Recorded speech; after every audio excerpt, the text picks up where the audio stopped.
Once upon a time, in a grand castle surrounded by lush gardens, there lived a young princess who was known far and wide for her beauty and kindness. The princess, a young girl with flowing golden hair, runs joyfully through the castle garden. One day, the king presents the golden ball to the princess, who smiles with delight. Happy birthday, my dear daughter. May this golden ball bring you as much joy as you bring to our kingdom. Thank you, Father. It's the most beautiful gift I've ever received. The princess adored her golden ball and spent her days playing with it, delighting in its sparkle. She tosses the golden ball into the air, laughing as she catches it. She wanders closer to a small, sparkling pond, mesmerized by the ball's reflection in the water. Look how it shines. She tosses the ball high, but it slips through her fingers, bouncing once, twice, and rolling into the pond. Oh no.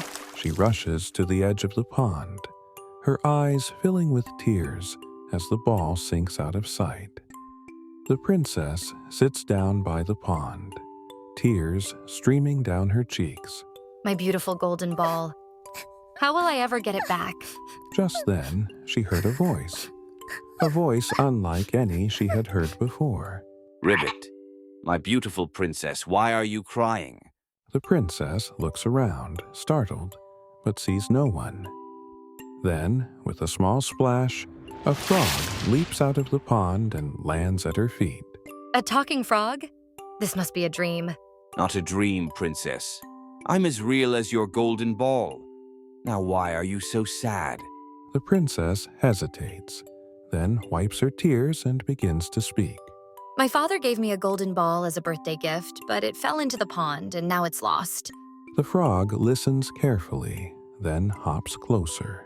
I can retrieve your golden ball, princess, but I'll need something in return. And what might that be, little frog? I only ask that you let me be your friend. I wish to live with you in the castle and share your meals and stories. The princess thought the idea was strange, but she was desperate to get her ball back. All right, I promise. Now please bring back my ball. The frog dives into the pond, disappearing beneath the water. After a few moments, he emerges with the golden ball clutched in his mouth. He places it on the grass beside the princess, who quickly snatches it up. My ball, thank you, little frog. She stands up and runs back towards the castle, leaving the frog behind. Wait, princess. You promised to take me with you. But the princess merely laughs and runs faster. How could I ever let a slimy frog live in the castle with me? That was just a silly promise. The princess joins her parents for dinner.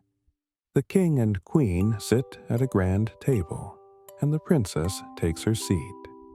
Just as they begin to eat, there is a knock at the door. Your Highness, there's a frog at the door. He says he was invited by the princess.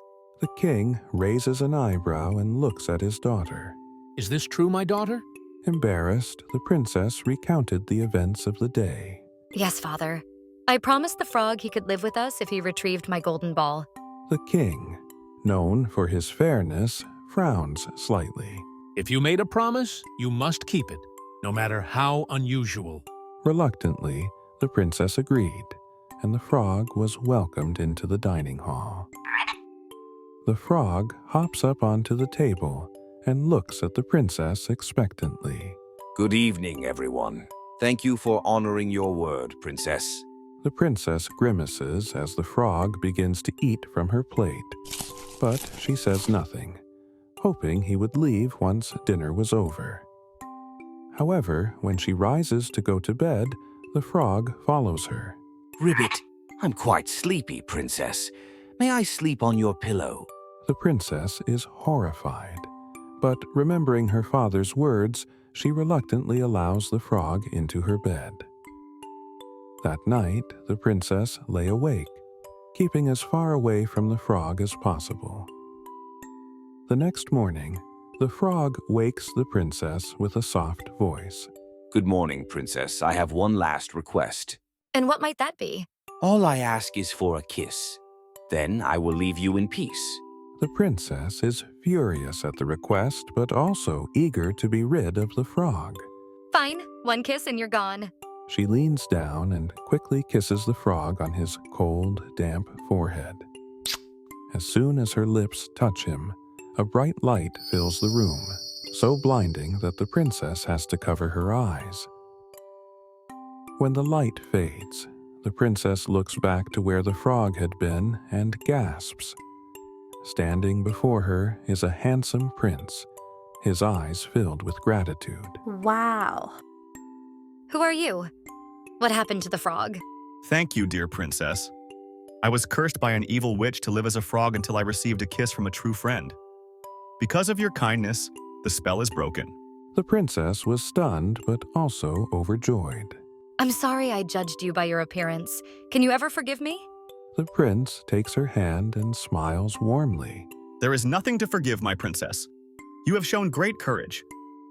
The princess and the prince return to the king and queen and tell them everything that had happened. The king speaks gently to his daughter. This is a lesson, my dear.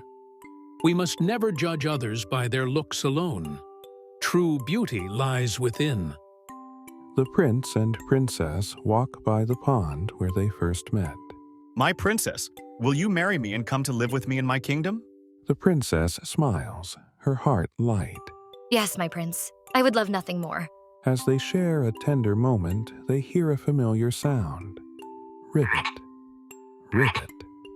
They turn to see a small frog sitting by the pond, watching them. The prince chuckles. Don't worry, little froggy. Your princess will find you one day. They laugh together, their hearts full of joy. The prince and princess are married in a grand celebration, surrounded by friends and family.